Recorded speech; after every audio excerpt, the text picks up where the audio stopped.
কখনোই অ্যাকচুয়াল খাতা কলমের হিসেবে আপনার মিলবে না, বিশেষ করে বর্ষার চাষটা।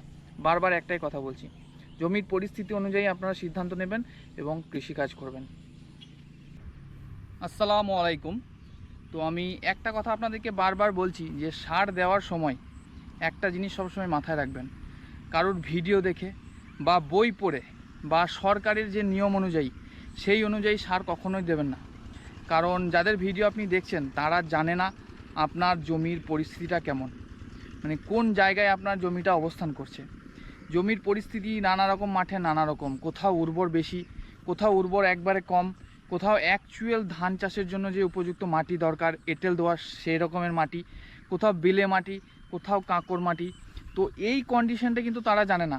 তারা ওভারঅল একটা পরিমাণ বলে যেটা ধান চাষের জন্য উপযুক্ত সার। তো সেই নিয়মে যদি আপনি যান তাহলে কিন্তু আপনার ফলনে ঘাটতি দেখা দেবে। আপনি খারাপ মাটিতে যতই সার দেন আপনি কিন্তু সেই পরিমাণ ধান ফলাতে পারবেন না, যেহেতু ওই মাটির ক্যাপাসিটিই নেই। তো আপনাকে কি করতে হবে, জমিটা আগে নির্বাচন করতে হবে এবং জমির গুণাগুণ বা কোয়ালিটির আগে বিচার করতে হবে। সেই অনুযায়ী আপনাকে অভিজ্ঞতা অর্জন করে সার দিতে হবে। তো আমি আপনাদেরকে দেখাও বলেছিলাম যে আমারও মানে প্রত্যেকটি চাষিরই কিছু না কিছু জমি থাকে, কিছু জমি উর্বর অতিরিক্ত, কিছু জমি অনির্ভর।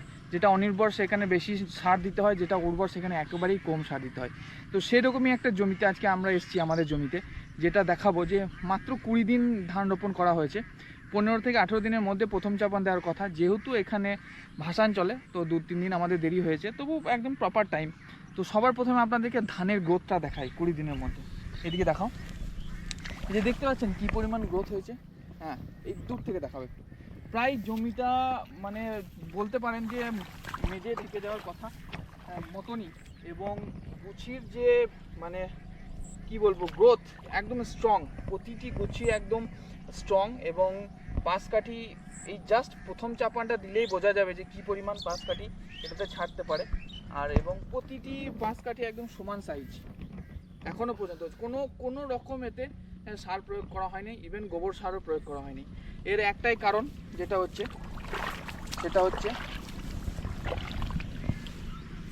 এই যে দেখতে পাচ্ছেন এটা হচ্ছে ড্রেন।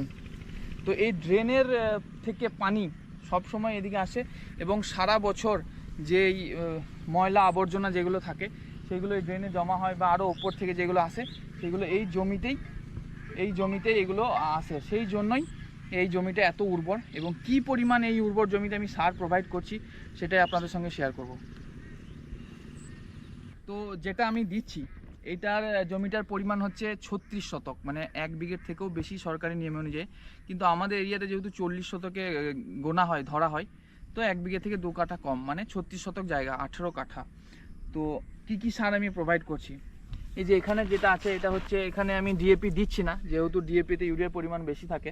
তো এটা দেবো আমি 14-35-14, এটা দিচ্ছি 7 কেজি মতো, ঠিক আছে, হিসাবে আপনারা করে নিতে পারেন। এটা 7 কেজি এবং ইউরিয়া দিচ্ছি 5 কেজি মতো।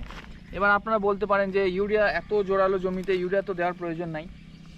এটা ঠিক কথা, জোরালো জমিতে ইউরিয়া দেওয়ার প্রয়োজন নাই, কিন্তু এই সময়টা যেহেতু পাঁচকাঠি ছাড়ার সময়, তো এই জন্য পরিমাণ মতো 5 কেজি মতো ইউরিয়া আমি প্রথমে প্রোভাইড করব। পরে যদি দরকার পড়ে ধানের গ্রোথ অনুযায়ী দেব, বা পটাশ দেবো বালিতে মিশিয়ে, সেটা পরবর্তীকালে। কিন্তু প্রথমে ইউরিয়া দেওয়াটা আমার ব্যক্তিগত মতে মনে হলো একটু দরকার আছে, যতই ভালো ধান থাকুক, যেহেতু এই সময়টাই হচ্ছে পাঁচকাঠি ছাড়ার সময়। তো সেই জন্য আমি 5 কেজি মতো ইউরিয়া দিচ্ছি।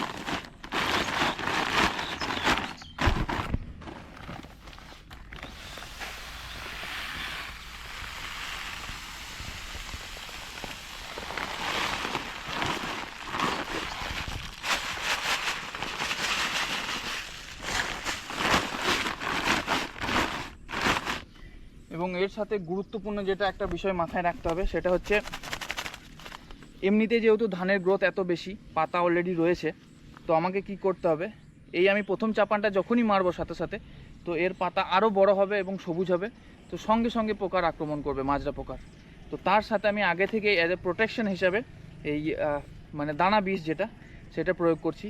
1 বিঘের ওপর জায়গা 2 কেজি দানা বিষ আমি প্রয়োগ করব। এটা কিন্তু শুধুমাত্র এই জমিটার জন্যই, অন্য জমিতে এখন দিইনি, যদি দরকার পড়ে পরবর্তীতে দেবো এবং মাজরা স্প্রে করব। কিন্তু এই জমিটাতেই অতিরিক্ত প্রোটেকশন হিসাবে আমি আগেই দিয়ে দিচ্ছি, কারণ এর আভাস দেখে বোঝা যাচ্ছে যে এর পাতা বেশি হবে, ধান ভালো হবে। তো এটাতে পোকা লাগবেই, মানে যত ভালো গাছ তত বেশি পোকার আক্রমণ, এইটাই নিয়ম। তো সেই জন্য আমি 2 কেজি দানা দেবো এবং এর সাথে যেটা প্রোভাইড করব সেটা হচ্ছে আপনাদেরকে একটু বলেই আসছি, 250 ml হিউমিক অ্যাসিড প্রোভাইড করব। বাস, তাহলেই মোটামুটি প্রথম চাপান এই আমার 18 কাঠা জমির ওপর এই অল্প পরিমাণ সারেই আমি কমপ্লিট করব এবং আপনাদেরকে আপডেট দিতে থাকবো যে কী পরিমাণ মানে ধানের গ্রোথ হচ্ছে বা গাছের বৃদ্ধি হচ্ছে, সেটা এই অল্প সারেই।